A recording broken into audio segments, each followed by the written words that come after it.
My name's Wiley Coyote. I'm the narrator for the YouTube channel Dr. Insanity. It's the voice we've all grown to love. This is the mother of 43-year-old Crystal Krug.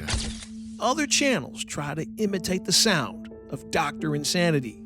But there was only one voice actor that sounds like this.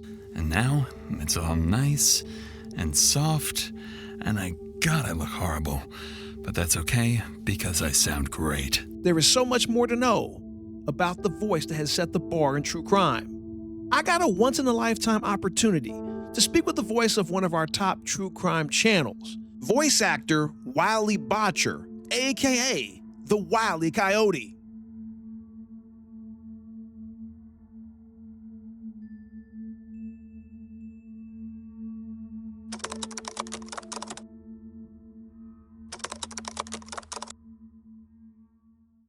So we are live. Wiley Coyote, what's up, my man? How's it going? Okay, nice to meet you. We're not actually live, so just let you know. Close enough. Pre-recorded. Awesome. Live okay. Enough. So Wiley Coyote, you told me before we got on here that your name is actually. I look at this. Look at you. Look at the camera. Try to look over here. That your name is actually Wiley. Okay, and you picked That's Coyote right. for your name, and I'm really curious about this because it kind of tells a lot about a person. I watched the Roadrunner growing up. So my question is, were you rooting for the Roadrunner or were you rooting for the Coyote? Which one? Okay, so I was always kind of rooting for the Coyote, but I actually learned, thanks to, I think there was a series of 10 rules that Chuck Jones had to follow when doing the Roadrunner and Wiley Coyote cartoons. One of the rules is the sympathy must always stay with the Coyote. So knowing that, true. That's a good point. That's true. Yeah, I don't know. As a kid, I was kind of rooting for him to get caught, though. You know what I mean? Well, I'm sorry, not the Coyote, the Roadrunner to get caught. I was looking for the Coyote to catch the Roadrunner. I was looking for him to get him. So you were going for okay. We're on the same page. Feel that. You got the same page. Are you as excited for the upcoming Coyote versus Acme coming out? I didn't know that was coming out. Oh yeah, it's coming out next week. Oh, I am so pumped for it. Yeah, no, it was Warner Brothers initially wrote it off, and then I think it was Catch Up Studios or Catch Up Entertainment, something like that, came in, swooped in, saved the movie, and now it's going to theaters, and it's looking to pop off pretty hard. So I'm really excited to see it. Okay. I'll have to take a look at that. I like some of that stuff still. Even though I'm getting a little old, I still like that stuff though. Absolutely. I see all the stuff you got in the best. Yeah, Sonic the Hedgehog and all that stuff back there. Oh yeah. That is awesome, man. That is cool. That is cool. So, so I guess let's go ahead and dive in a little bit. What happened before Dr. Insanity? Let me edit that out. That was my kitchen timer. I had to turn the chicken off, so I'll edit that out of the video. What happened before Dr. Insanity? What were we doing before that time in your life? Basically just trying to find my place in the world as a voice actor. Gratefully, I've had a lot of other jobs, including I actually got to work with Crunchyroll Games on a mobile game called Grand Alliance, which I played Shin, the sharpshooter. Met a lot of cool people through that. Got to share a cast list with a couple of other well-known VAs, so that was a big deal for me, right? J. Michael Tatum is one of them that I can think of off the top of my head. Alex Lee, who's pretty big in the anime world. I hope one day I get to work with them again. We'll see. We'll see where the cards fall on that. Well, hopefully you keep doing what you're doing right now. So that would be great for you to do that for a long time. 100%. 100%. I said to someone the other day, I hope I'm going to do everything within my power to make Dr. Insanity a forever client. So there you go. I intend to stick to that. Absolutely. So I also was in there was a pretty viral video at the time, anime SpongeBob, that Narmak Animations did. I think I've seen that. Yeah. I got to play SpongeBob SquarePants himself. So oh really? I can hear that in the voice a little bit. I think that would be a pretty cool SpongeBob. Okay. Mr. Krabs, I'm here. SpongeBob, me boy. I came as soon as I heard that Krusty Krab was in trouble. That's nice. Yeah. That's nice. Okay. Editor TCM here, stepping into the video. So he was gracious enough to share with us some of the things he was doing before Dr. Insanity. And while we were doing the interview, I didn't really get a chance to appreciate the answers.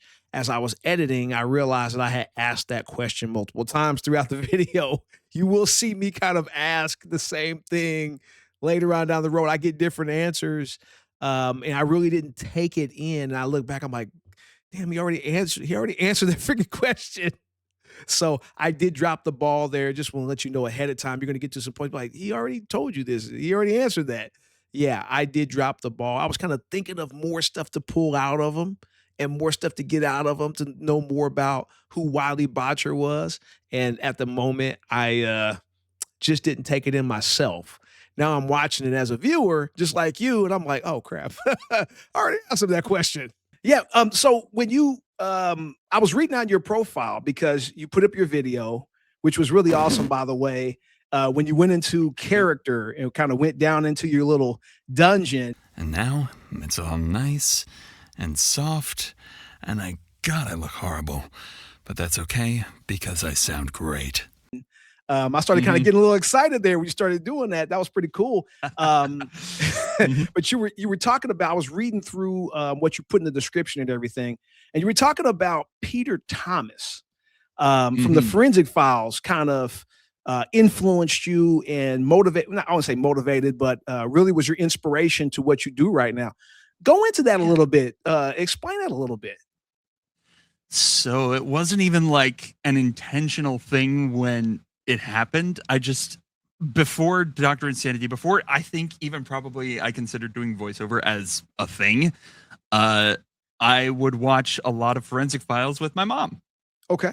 And just from what I remember, that guy sounded awesome. He had the perfect voice for Forensic Files. At this Catholic elementary school in Phoenix, Arizona, 11 children contracted childhood leukemia, and 9 of those children died. And just everything that show is like you said very generously in your live stream. Thank you again, by the way, for shouting me out there. Absolutely. That's kind of how I feel about Peter Thomas, is like, he's got the perfect voice to do what he does. Absolutely. And yeah. I think it's very serendipitous that the company that now owns Dr. Insanity, Wonderloo Media, is also owned by Content Partners LLC, the company that owns the rights to Forensic Files. So I wouldn't have known that. That's incredible. Wow. You think bro, that blew my mind when I learned that. I'm like, oh, was that something new? Is that what's happening now? I heard a rumor. Yeah, I heard a rumor that the company was being sold. Did that just happen? Yes, that just happened over this summer. Okay, good. I don't want to get you guys. I know we don't be careful what we talk about, but I don't know if that's not public, is it? Is that public? I mean, I can look it up. I'm pretty sure it is. Okay. If it's not, well, I'm sorry, guys. I said we can edit that out if they want. we didn't want people to know that. So that's understandable. But question, talk about the backstory to how you guys. So you were a voice actor before Dr. Insanity, correct? See what I'm saying? Yeah, I dropped the ball there. That's right. Okay, how did you try out for them? Did they find you? How did that happen? How did that marriage happen? Okay, it's either one of two scenarios, and I feel like a terrible person because I can't even remember exactly how it happened, but it had to be one of, yeah, it has been a while. It was one of two scenarios. I'm like 65% sure it was, I was referred to someone else by someone I'd worked with on another channel in the past, and they tried to do a bunch of different channels. Dr. Insanity was the one that stuck, so they stuck with that one. The other, I'm going to say about 25% I'm sure of, is I auditioned on Casting Call Club and got the part. The other 10%, I have no idea what I'm talking about, and I'm actually a moron. That's all right. That's awesome, man. That's awesome. Okay, so yeah, I was kind of curious. if they like discovered you, or if you went and said, "Hey, I'm trying out." So that's really interesting. Okay, so going into you doing what you do, okay, do you watch the video? Do you watch the footage that they've already compiled for you, or do they just give you the script and you have to just like wing it? How does that work? So pretty much I just get the script. They've written it all out. They have moments lined out in the script that happened. But I don't watch anything while I'm recording. They hand me the script. I go do my thing. I send it back. They work their magic. This is the mother of 43-year-old Crystal Krug. In a few seconds, she's going to find Crystal's lifeless body inside this very garage. I see. Do you get to see the final product before they post it? Do you get to review your own work? I'm sure if I wanted to, I could, but I don't necessarily need to at this point, because it's like, I mean, I know what's going to happen. It's not, I mean, I've spoiled myself by doing my job. You know what I mean? Yeah, absolutely. Yeah. When you get the script, how do you go about that? Do they give you like a time limit for how long it takes for you to get it back to them, get the audio back to them? I mean, I usually try to respond just pretty fast and get it to them within like 12, 24 hours, somewhere in there. And usually I'm pretty fast, unless I'm doing other things, which is not often. Okay. What about being able to improvise? Do they allow you to, when you're reading it, if it doesn't feel right, can you add a few words in? Can you improvise the script? Are you allowed to do that? The closest thing to improv that I've been able to do on the scripts is I might change like a word here or there. Instead of saying anticipated, I say expected. If that happens, it's like, whatever, who cares? It's one word. But I just heard your voice right there too. I'm sorry, I didn't mean to interrupt. I just kind of heard it must be a habit now. Dr. Right? Sanity slip in. Yeah, it must be a habit. Go ahead, continue. I'm sorry. Oh, you're good. No, I don't deviate too much from the script at all. The most creative control I've ever had on any script ever, and I don't know if this case is out yet or not. I'll keep it somewhat vague, but it ended with like the perpetrator got 2 life sentences. One, they did not have the possibility of parole, but they had possibility of parole on the second one. So I thought that was pretty funny. They wanted to change that. I was like, no, that is too funny. Keep that in. And they were like, all right, we'll keep it in. They will keep it in. So that's about as the extent of creative control I have over the scripts. So they do work with the words, though. They do work with you pretty well. I mean, do they ever like send stuff back and be like, hey, we want a little bit more or anything like that? Or are they just like keep it just like that? How do they do that with you?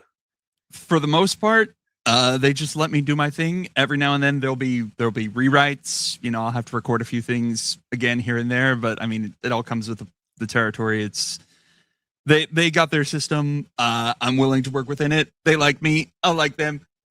I think it works.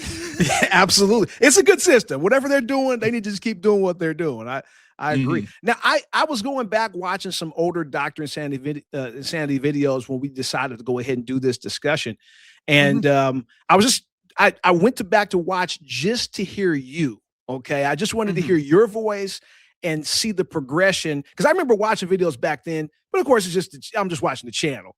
Now I'm focused on Wiley. So tell me, it seems like you're more comfortable now than you were way back then. How has that felt? Were you nervous at first? How has that progressed from then till now? It's been like what, 3 or 4 years? How has that progressed for you? Yeah, so it's when I started out, I was basically just talking, as I'm sure you could probably tell. And I didn't really find the tone that Dr. Insanity is known for now. So back then it was kind of, because it was that early on stage where I was doing just a bunch of things and nothing really had its own specific style yet. I didn't really know how to make it sound like a true crime channel until I remembered, hey, wait a minute. Peter Thomas is the godfather of this. I should probably be doing some sort of Peter Thomas type of thing. And then I remembered, okay, let's try and implement that. And now that's what I do. And I guess it worked. Oh, absolutely. Yeah, it definitely works. And I do love the way it has evolved, your voice. I mean, it's the way you've done it. I mean, you already have a good voice for it, but the way you phrase things it's awesome. I love it, man. Well, thank you so much. I absolutely love it, man. I ain't gonna lie. Sometimes I catch myself starting to do. I'm like, no, that's his thing. I ain't gonna steal that. I can't do that. Hey, look, somebody's got to carry the torch of Peter Thomas. It doesn't have to just be me. You know what I mean? Hey, that's true. That's true. But no, we all have our own little things. So I got weird things, and so I just kind of stick with them. How are things with the Dr. Insanity with the team? Do you ever go to functions? Do you have any friends there? Any people that you would call close? So because my process is so like disconnected from the day-to-day operations there, I don't interact with the team probably as much as maybe I should. I like to think that they like me there and that I like them. I mean, they're letting me do this interview, so I think they like me enough to, let me off the leash a little bit. That's true. That's true. That's good. That's good. Okay. Well, in this day and age, it's not abnormal for people to be away from the company. You know what I mean? So I guess it's not a big deal. I was just kind of curious if they ever say, hey, why don't you come on out to the functions and stuff? But hey, it's a great They gig, do all sorts of stuff. They invite people to sometimes there's like fun events like Rocket League. They did a Rocket League thing, and that's really cool. I just personally did not have the time for it, but they do fun things like that too. And there's always an option to come. So, and I'm always welcome there. I think if I ever wanted to join. Oh, okay. Okay. Well, that's good. That's good. It feels like, so you would, obviously we don't want to talk. Well, we'll edit that out because I won't get too much into Dr. Sandy as the company. Sure. Yeah. So you said in your interview, actually not your interview, but you said in your video that a lot of companies, I saw it when I read the description, that a lot of companies had reached out to you to try to get you to do voice acting for them. You don't have to give me any numbers, but has there been numbers? Have they reached out and said, hey, numbers to come work for us? Has that happened? Let me put it this way. I've lost count. Wow. Okay.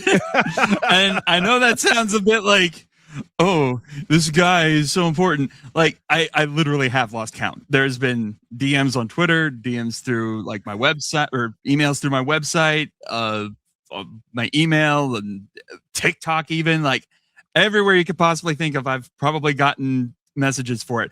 And then you've also got then I'm also thinking of do we count casting calls that use Dr. Insanity as the example? Because they're saying this is what they want, but they're just not saying it to me. It's yeah, you count that. This is a good problem to have. I don't mean to sound like I'm complaining. I appreciate that very much. Don't get me wrong. No, absolutely. No, I can imagine. Well, I can't imagine, but it's amazing to think about that. And I'm not gonna lie, I don't blame those other channels. I mean, I would hire you in a heartbeat. Dr. Sandy, I'm not trying to do that. Thank you. but if I could go sit back in the room and let somebody else do, hey, I'll tell you what. And with your voice, man, it's great. It's great. It'd be great channel. Be terrific. Oh, thank you so much. Yeah. Do you find yourself ever at the dinner table, ever with friends, going into character and using your voice, the Dr. Insanity voice? Do you ever do that? Not unless there's a specific reason to, because it's so pretty different from the way that I normally speak. And as you can probably tell, for the last 15 minutes or so, we've been chatting. I don't really sound like I do in the videos. Yeah, I figured that. It's a performance. But I figure maybe every now and again, maybe if I see a casting call that requires a character who's maybe more dark and mysterious, and maybe they keep their cards close to their chest. Maybe I could implement the Dr. Insanity voice just a little bit. You know what I mean? That's awesome. Yeah, I'll tell you what. That's that's my last question. I'll have you talk about that. But if Dr. Insanity, and God forbid they ever decide we just don't feel like doing this anymore. Hey, Wiley, it's been great, buddy. Is there a character that you would like to play? If you could do a voiceover for any movie, is there a movie you could think of that I would love to do Dracula or something. Is there something you would like to do? Okay. I have a couple different answers. Okay. For you. So the funny answer would be Coyote versus Acme featuring Wiley Coyote as Wiley Coyote. The joke would be I don't talk in the movie at all. That would be interesting. Featuring Wiley Coyote as Wiley Coyote. And then there's no lines throughout the entire film. No, I would personally love to see, here's real answer number one. At some point, there's that Sonic movies, obviously. We've big Sonic fan here. I don't know if if this character has appeared, this guy has appeared in any of the more recent films. I've only seen the first one. I know, cardinal sin of a Sonic fan, but hear me out. If this guy has not appeared in any of the movies yet, Vector the Crocodile, well, I think I'd be a great Vector the Crocodile. The Chaotix always deliver. Yeah, that sounds like a cartoonish answer. I mean, that sounds like that voice sounds like, and that's not even a Dr. Sandy voice, but do you do other voices?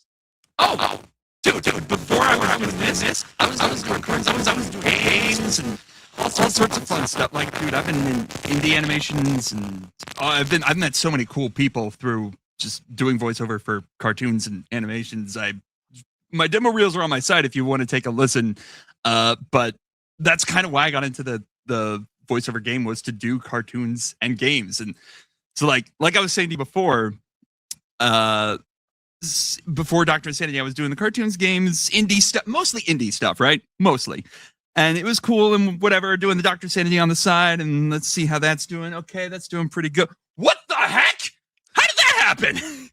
You know what I mean? Like, it's like, okay, that's cool. We'll keep doing that. I'm also going to keep doing the cartoons and games. I need the fun stuff, man. I can't spend my whole life talking about murders all the time. I like doing it. Don't get me wrong. It's interesting. It's fascinating, psychologically speaking.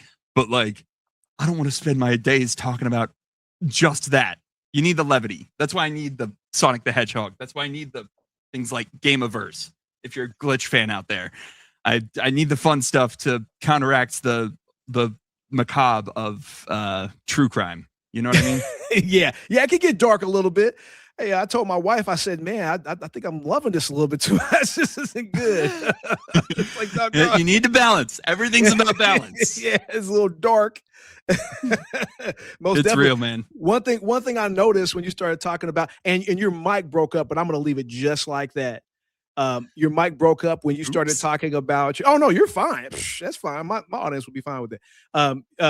When you started talking about going in other voice acting, you got really excited, which was really cool to see that kind of excitement for doing something. Do you kind of miss doing that other stuff a little bit?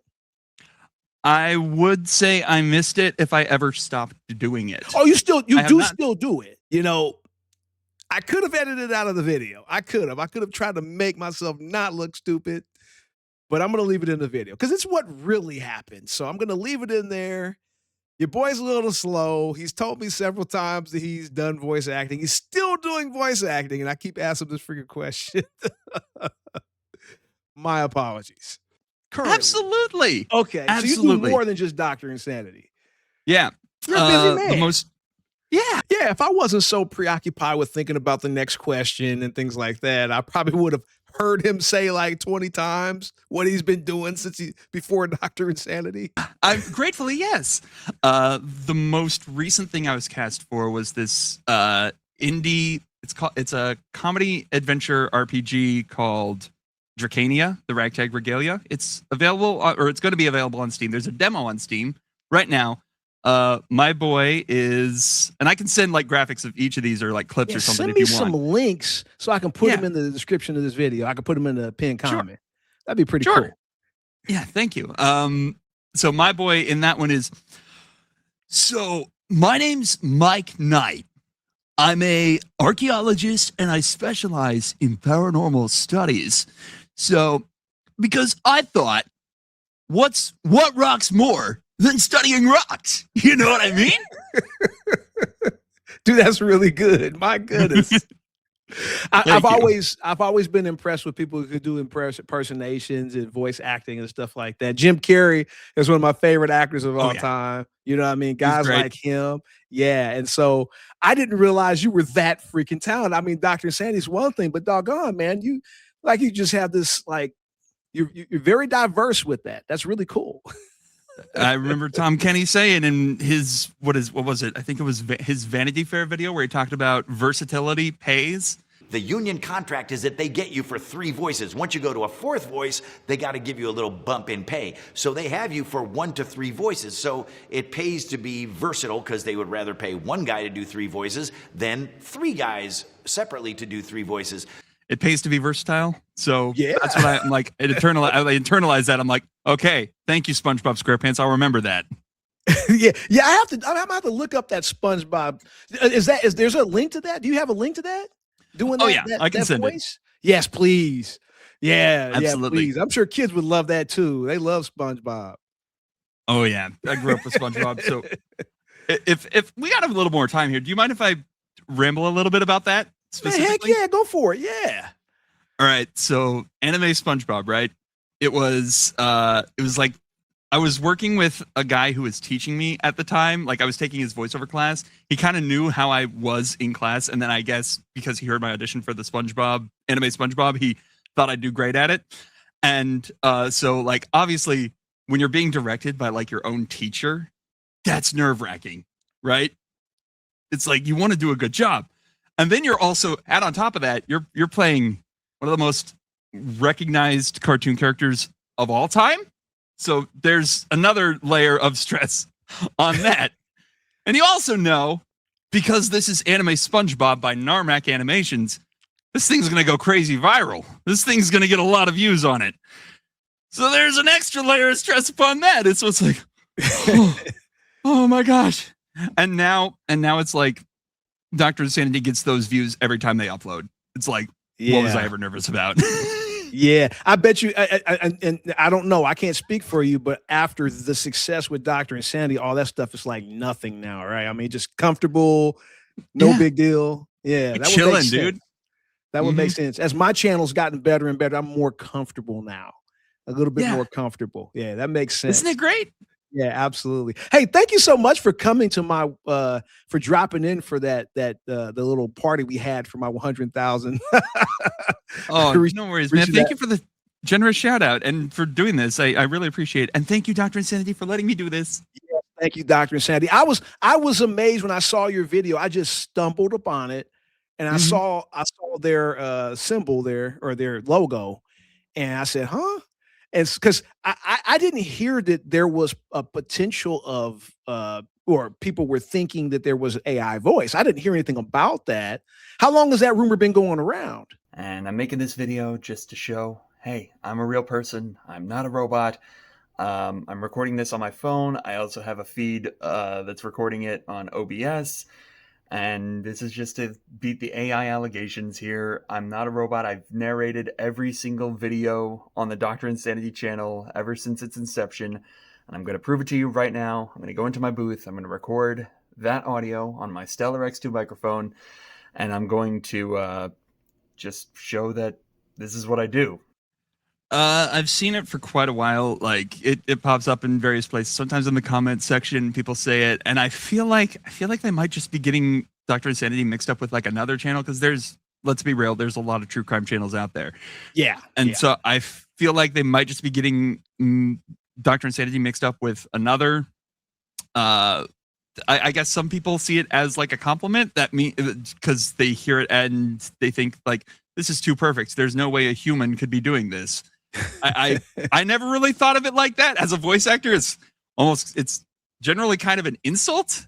At least that's how I've heard it. But apparently, if you're not a voice actor, some people do mean it as a compliment, a sort of backhanded compliment. And it's like, I never thought about that. That's an interesting way of thinking about it. Yeah, I never thought about that. See, I never thought that you were AI voice because what I noticed, just paying attention, is when you got to the ad read section, your cadence changed.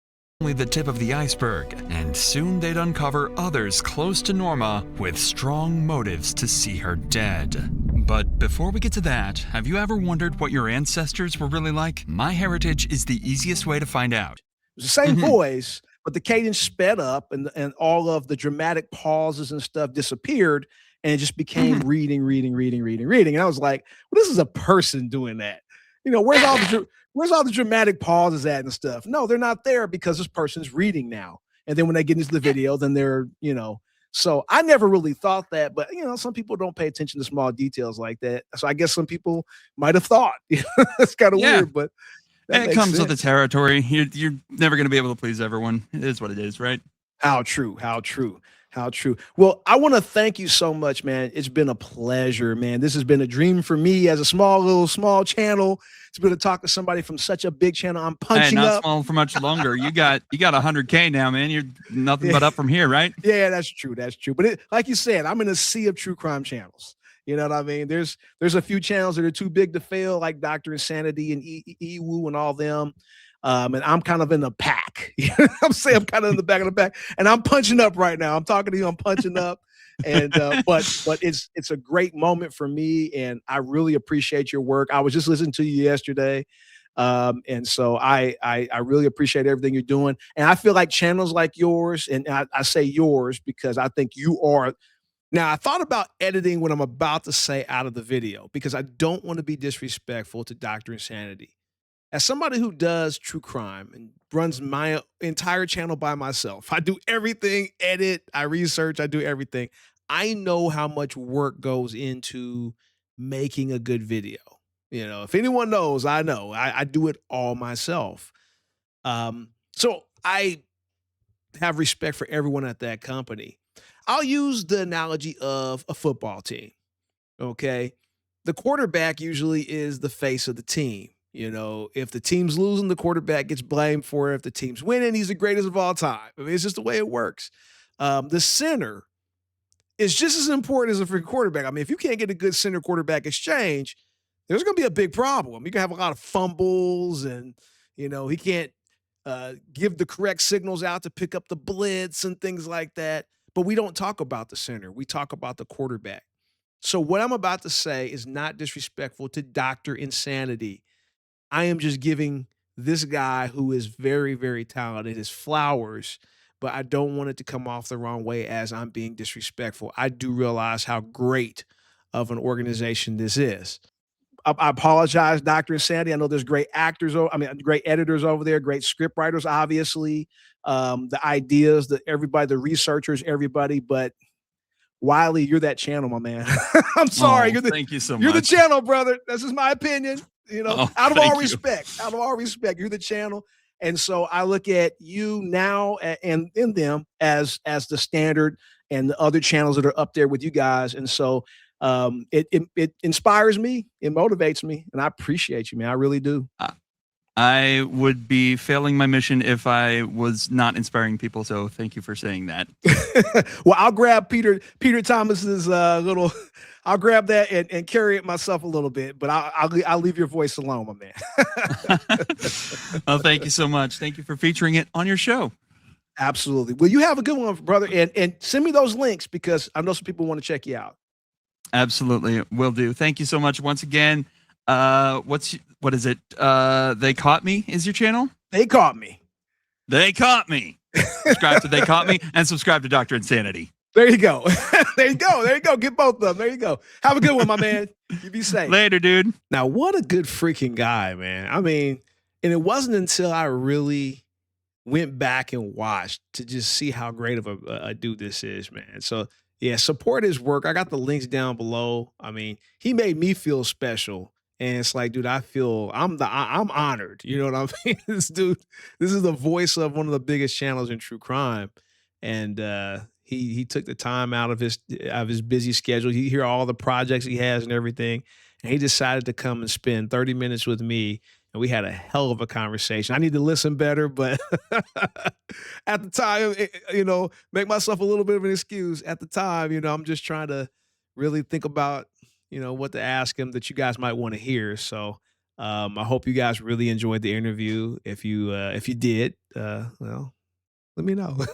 Let me know down below. Have a good one. Peace.